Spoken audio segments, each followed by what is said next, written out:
ሰላም ሰላም እንደምን አላችሁ በየላችሁበት ከእግዚአብሔር አብ ከአባታችን ከጌታችንም ከኢየሱስ ክርስቶስ ጸጋና ሰላም ለሁላችሁ ይሁን።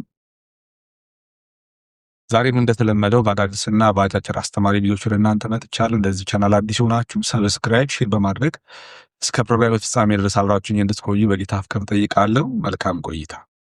አምላክ አለሽ ግን እንደው የፈጠረኝ ብለሽ የምታስቢው አምላክ አለሽ? አይ የለኝም። አንድሮይድ ቨርዥን ነኝ። ቻይና ናት የሰራችኝ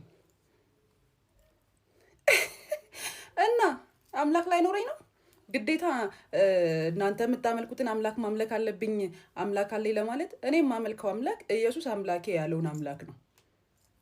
ያልተጮህለት ብር የማይሰራበት ብር ልትሰሩበት የማትችሉትን ህይወት የሆነው አምላክ ነው የማመልከው። ኬታ መጣሹ ካልሽኝ ደግሞ ይኸው መጽሐፍ አለሽ አለ ባይብል ክፈቹ ላነብልሽ። ቀሽም ዮሐንስ 17:3 አንብቡት። እውነተኛ አምላክ ብቻ የሆንክ አንተ የላከውንም ኢየሱስ ክርስቶስን ያውቁ ዘንድ ይህቺ የዘላለም ህይወት ናት። እውነተኛ የሆነውን አምላክ ነው ማመልከው። ልቀጥልልሽ። ማቴዎስ 27:46 በ9 ሰዓትም ኢየሱስ ኤሎሄ ኤሎሄ ላማ ሰበቅታኒ ብሎ በታላቅ ድምፅ ጮኸ። ይህም አምላኬ አምላኬ ስለምን ተውከኝ ማለት ነው። ኢየሱስ አምላክ ነው ብለሽ ስለቀረሽ እኮ ነው የኢየሱስን አምላክ ማየት ያልቻልሽው። እሺ እንግዲህ ይህንን ቪዲዮ እንደሰማችሁት ነው፣ እውነት ነው። እኛም የምናመልከው ኢየሱስ አምላኬ እና አባቴ ብሎ የሚጠራውን እግዚአብሔር አብን ነው። ነገር ግን እቺ ሴት ከማን ጋር ተመሳሰለችብኝ መሰላችሁ? ኢየሱስ በምድር ላይ በሚያገለግልበት ጊዜ ከነበሩት ከፈሪሳውያን ጋር ተመሳሰለችብኝ። ለምሳሌ በዮሐንስ ወንጌል መጽሐፍ ምዕራፍ 8 ከቁጥር 54 ላይ እንደዚህ ይላል፣ እኔ ራሴን ባከብር ክብሬ ከንቱ ነው፣ የሚያከብረኝ እናንተ አምላካችን ብላችሁ የምትጠሩት አባቴ ነው። የሚያከብረኝ አምላካችን ብላችሁ የምትጠሩት አባቴ ነው። ስለዚህ የኢየሱስን አምላክና የኢየሱስን አባት እኮ ፈሪሳውያንም አምላኬ ብለው ይጠሩታል። አምላካችንን ብለው የሚጠሩት እሱን ነው፣ ሌላ አምላክ አይደለምና አልተሳሳትሽም። ነገር ግን ችግሩ ምንድን ነው? የኢየሱስን አምላክ አምላኬ ካልሽው፣ የኢየሱስን አባት እሱ ነው አባቴ፣ እውነተኛው አምላክ እሱ ነው ካልሽ፣ ታዲያ አምላክሽ የላከውን ልጁን ኢየሱስ ክርስቶስን ማመንና ማወቅ ለምን ከበደሽ ነው? ምክንያቱም የዮሐንስ ወንጌል 17 ቁጥር 3 ላይ ቅድም ያነበብሽው መጽሐፍ ቅዱስ ክፍል ላይ እውነተኛ አምላክ የሆን ከአንተን የላከውንም ልጁን ኢየሱስ ክርስቶስን ማወቅ የዘላለም ሕይወት ነው ይችላል። ስለዚህ እሱ አብ እሱ እውነተኛው አምላክ ያንቺ አምላክ ከሆነ የአምላክሽን ፈቃድ ልታደርጊ የአምላክሽን ትእዛዝ ልታከብሪ ይገባል። ምክንያቱም አምላክሽ የላከው ነው ኢየሱስ ክርስቶስ። ስለዚህ ኢየሱስ ክርስቶስ ስለ ኃጢአቴ እንደሞተ ስለ ጽድቄ እንደተነሳ አምናለሁ ብለሽ ካላመንሽ እንደ ፈሪሳውያን አይነት አምልኮ ነው የምታመልኪው ማለት ነው። የፈሪሳውያን አምልኮ ደግሞ ተቀባይነት የለውም። የፈለገው እውነተኛውን አምላክ ቢያመልኩም እውነተኛው አምላክ የሆነውን አብን ቢያመልኩም፣ ነገር ግን እነሱ አምላካችን ብለው የሚጠሩት የኢየሱስ አባትና አምላክ ስለሆነ ኢየሱስን ካላመኑበት፣ ኢየሱስን ካልተቀበሉት አብ ወይም ደግሞ እውነተኛ አምላክ የምትይው እሱ አምላክሽ ሊሆን አይችልም። ምክንያቱም አምላክ የሆነው አብ ኢየሱስን ልኮልናል። በኢየሱስ በኩል እንድናመልከው፣ በኢየሱስ በኩል እንድናውቀው፣ በኢየሱስ በኩል ስለ እሱ እንድንረዳ መጽሐፍ ስለሚያዘን ማለት ነው። ስለዚህ ኢየሱስንና አብን መነጣጠል አይቻልም። የአንድ ሳንቲም ሁለት ገጽታ ስለሆኑ ማለት ነው። ማርያም አታማልድም ማለት ለካቶሊክ ሾክ ነው የሚያደርገው። በቀን በቀን የለፋበት ሁሉ ከሰረ ማለት ነው። እስከ ዛሬ ስትጸልይ የነበረው ሁሉ ተሰብስቦ ፍራሽ ውስጥ ልትጥለው ነው። ልፋትህን ሁሉ ዶግ አመድ ልታደርገው ነው ማለት ነው። ስለዚህ ማርያም እና ደግሞ እኔ ኦልሞስት በየቀኑ የማርያም ሐውልት ጋር ስታቹ ጋር ሄጄ እያየው በቃ ዲ አይኔን ትካርጌ ከዛ ደግሞ ኢየሱስ ጋር ደግሞ ሄድና የኢየሱስ ሐውልት ደግሞ አለ፣ ልበ ኢየሱስ የሚባል አለ። በዛኛው በስተቀኝ በኩል ልበ ማርያም ነው፣ በስተግራ በኩል ልበ ኢየሱስ ነው። ኢየሱስ ጋር ረጅም ሰዓት ያንስታችሁ እያየው ሜዲቴት እያደረግኩኝ እዛም አደርግ ነበረ። ያ ሁሉ ሊከስር ነው ማለት ነው። ከዛ ማርያም አታማልድ ከሆነ እንዲህ ከሆነ እኔ ራሱ ይሄ መጽሐፍ ቅዱስ ራሱ እንዴት እውነት መሆኑን በምን አውቃለሁ? እንደዛ ከሆነ ራሱ እግዚአብሔር አለ ወይ? ከዚህ ነው ጥያቄ መጀመር ያለብኝ አልኩ። ለተወሰኑ ወራቶች ከባድ ማንም ሰው የማያውቀው ከባድ የነፍስ ጭንቀት ውስጥ ገባሁ። ማርያም እንደማታማልድ ይሄ መጽሐፍ ቅዱስ ካረጋገጠልኝ ራሱ እኔ እሱን በምን አምነዋለሁ? ይሄ በቃ ምክንያቱም በደንብ አነበብኩ፣ አገላበጥኩ፣ ለራሴ እውነተኛ ሆኜ አነበብኩ። I didn't find a thing ማርያም ታማልዳለች እንደምታማልድ የሚያሳይ አንድም ጥቅስ የለም። ከዚህ ውስጥ አንድም የለም። ወደ ማርያም ጸልዩ የሚል የለም። ስትጸልዩ አባታችሁ ሆይ በሰማይ የምትኖር በሉ እንጂ አይ ሰላም ለኪ ማርያም እኮ የሚለው ገብርኤል ነው።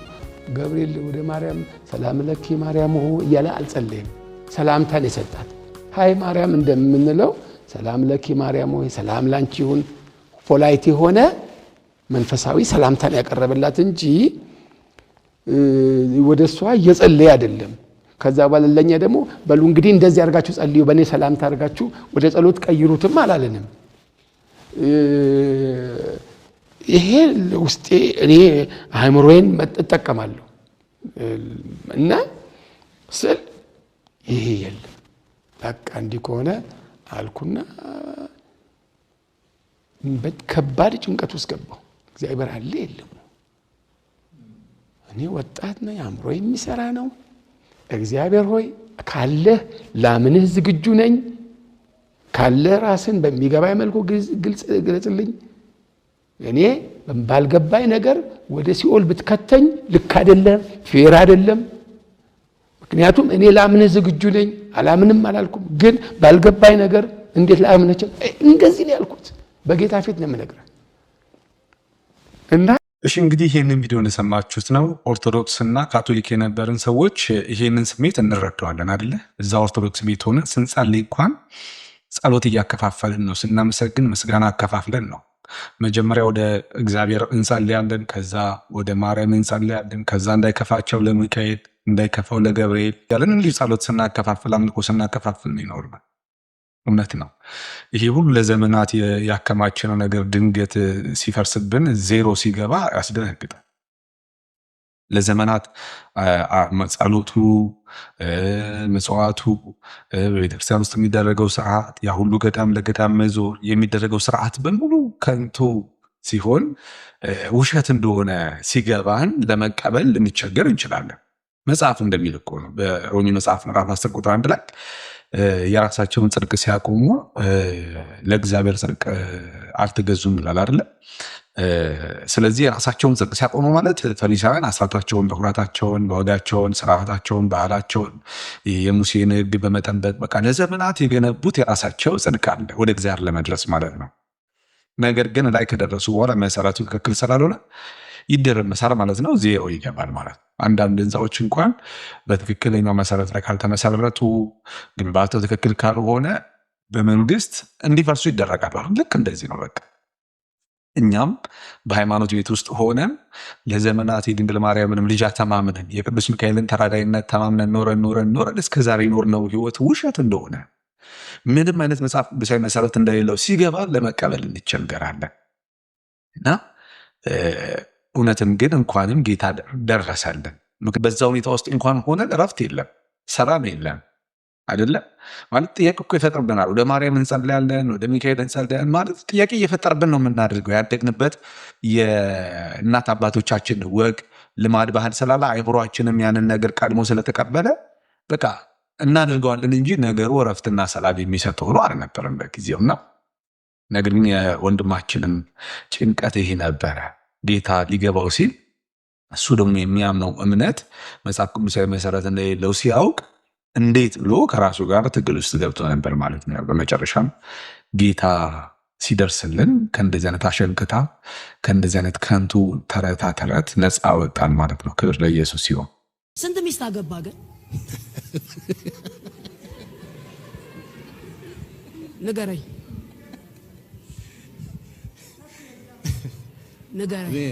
ስም ብዬ ላልፍስል ቆይ እሳቸው እግዚአብሔር ምን አለኝ መሰላችሁ? ዘይት ላደርግ ልትጸልይ እንዲህ ብለሽ ጠይቂያል። ቅድም የልጆች አባት ነኝ ብሎ አላለ።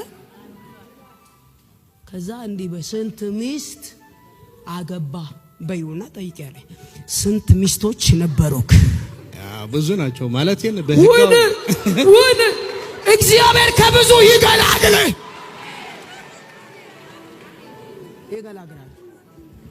በቁጥር በጣም እርግጠኛ ሆነ መኖር የጀመርካቸው ሚስቶች ልበል እህቶች ልበል ስንት ናቸው?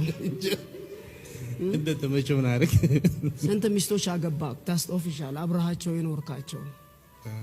ሶስት እንደዛ ብዙ ናቸው። ተው። እሺ እንግዲህ ይህንን ቪዲዮ እንደሰማችሁት ነው። በጣም የሚያሸማቅቅ ቪዲዮ ነው።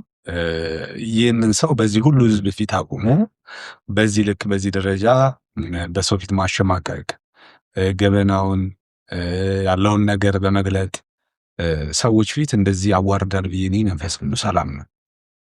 እቺ ሴት ምናልባት ይህንን መረጃ በተለያየ መንገድ አግኝታው ሊሆን ይችላል እና እሷ ግን እውነተኛ የእግዚአብሔር ሰውና ነቢይ እንደሆነች መንፈስ ቅዱስ እንደተናገራት አድርጋ በዚህ ሁሉ ህዝብ ፊት ይህንን ሰው ያለፈ ታሪኩን ስንት ሚስቶች ነበሩ ነው ጥያቄው። አሁን ላይ በምን አይነት ህይወት እንዳለ እንኳን አታውቅም። አግብቶ ሊሆን ይችላል፣ ወልዶ ሊሆን ይችላል፣ ወይ ደግሞ ከእንደዚህ አይነት ህይወት ደግሞ ነፃ ወጥቶ እንደተሳሳተ ገብቶ ጥቆ አሁን ወደ ጌታ ቤት መጥቶ ሊሆን ይችላል። ነገር ግን በህዝቡ ሁሉ ፊት አቁሞ መንፈስ ቅዱስ በእንደዚህ አይነት መንገድ የክርስቶስን አካል አማኝን አያዋርድም። ምናልባት እቺ እውነተኛ እግዚአብሔር ሴት ብትሆን ይሄ ነገር ሲበራላት ይሄ ነገር ሲገለጥላት ናስቲ ብላ በግል ወደ ጓዳ ወስዳ በእንደዚህ አይነት ችግሮች ውስጥ ካለ መከራ ገስጻ እንደዚህ አይነት ህይወት ደግሞ መጽሐፍ ቅዱሳዊ እንዳልሆነ እግዚአብሔር እንደሚጠላ በማስተማር ሰውየውን ለማቅናት ለመስበር ሳይሆን ለማግናት ወደ አካል ወደ ክርስቶስ ሙላት ለማሳደግ ታስብና ትጠር ነበር። ግን አይመስለኝም። የእግዚአብሔር መንፈስ ያለባት ሴት አይደለችም። የእግዚአብሔር መንፈስ ያለበት ሰው እንደዚህ ስለማያደርግ ማለት ነው። እና ፈጽሞ የተሳሳተ አካሄድ ነው ማለት ነው። ያለ ኢየሱስ ገንዘብ ይገባል ብሎ የተቸገረ ትውልድ ሚራክል መኒ ይገባልኛል ብዬ ጠብቄ አልገባም። አሁንም እየጠበቅኩ ነው። አትጠብቅ፣ ኢየሱስን ጠብቅ። በዚህ ዘመን ትውልዱ ማመፀኛ ሆኗል። ሐሰተኛው ነቢያቶች ከአውሬው መንግስት ኪዳን እየተቀበሉ ብዙ ሰዎች መሬታቸውን ገጠር ያሉ ሰይጣን ልባቸውን ገዝቶ መሬት እየሸጡ ቤታቸውን እየሸጡ እግዚአብሔር ብር ያስገባል ብለው 1 ሚሊዮን ብር ሸጠው 1 ሚሊዮን ብር ለሐሰተኛ ይሰጣል። አካውንት ላይ ገንዘብ ይገባል። ውሸቱ ቲቪም ሽጦ ይመጣና 10 ሺህ ብር ይሰጣል። ይህ በጌታ በኢየሱስ ስም የተመታ ይሁን። እኔ ምላችሁ የህይወት መታወቂያችሁን የጥላችሁ ነው። መታወቂያውን የጣለ ክርስቲያን በተለያየ መንገድ በኃጢአት ብዙ ክርስቲያን ዛሬ መታወቂያውን እኔ ብዙ ጊዜ ጥያቄ የሚፈጥርብኝ ነገር ምንድነው እነኚህ አንዳንድ ሰዎች እነኚህ ዘመኑ ነቢያት ጋር ሲመጡ ልባቸውን ምን እንደሚሰብረው አላቅም፣ ውስጣቸው ውስጥ ምን እንደሚገባባቸው አላቅም። የሆነ ጊዜ አስታውሳለሁ ሂርና ላይ ሙሉ ወንጌል ነው ወንጌል ብርሃን አባል የነበረ አንድ ባለ ሀብት ሰው ነበርና እዛ ቸርች ነው ያደገው፣ ጌታን የተቀበለ የተማረው። ነገር ግን ሁልጊዜ ገንዘብ ማሰባሰብ የሆነ ነገር መግዛት እንፈልጋለን ብለው መድረክ ላይ ሲናገሩ ምንም አይነት የስጦታ ነገር ላይ አይሳተፍም። ካለችው በጣም ጥቂቷን ማለት ማድረግ ከሚገባው በጣም ያነሰ ሀብታም ነው። እንደ ማንኛውም ተራ ሰው ይሰጣል እንጂ ለዛች ቤተክርስቲያን ምንም አይነት ገንዘብ አስተዋጽኦ አድርጎ አያውቅምና አንድ ቀን ሐዋሳ ሄደ። እንዲህ ነቢያቶች ጋር እዛ ደቡብ ያሉት አንድ ነቢይ ጋር ማለት ነው። እና እዛ ሄዶ ከተገለገለ በኋላ ያ ነቢይ ገንዘብ የሚሰጥ ሲል ብድግ ብሎ 500 ሺህ ብር ሰጠ ማለት ነው። ይሄ እንግዲህ ሰው ለዘመናት ሲገለገልበት የነበረው ቸርች ላይ ምንም ነገር ግን እዛ ነቢያቶቹ ጋር ሄዶ ጎበዝ ለመባል ምን አላውቅም፣ ብቻ መንፈስ አላቸው የሆነ ውስጣችሁ የሚያደነዘዛችሁ እንኳን አይደለም ካላችሁ ላይ ያላችሁን እንኳን ሸጣችሁ ብዙ ሰዎች የተቀመዋሉ፣ መኪና የተቀመዋሉ፣ ንብረታቸውን አካውንታቸው ውስጥ ያለውን ገንዘብ በተደጋጋሚ ትራንስፈር እያደረጉ ወደ ነቢያት ዜሮ የቀሩ በጣም ብዙ ሰዎች አሉ። ከአረብ ሀገር መጥተው ለሐሰተኛ ነቢያቶች ገንዘባቸውን ሰጥተው ተዘርፈው ጨርሰው ተመልሰው ወደ አረብ ሀገር የሚሄዱ ብዙ ምስኪን እህትና ወንድሞች እና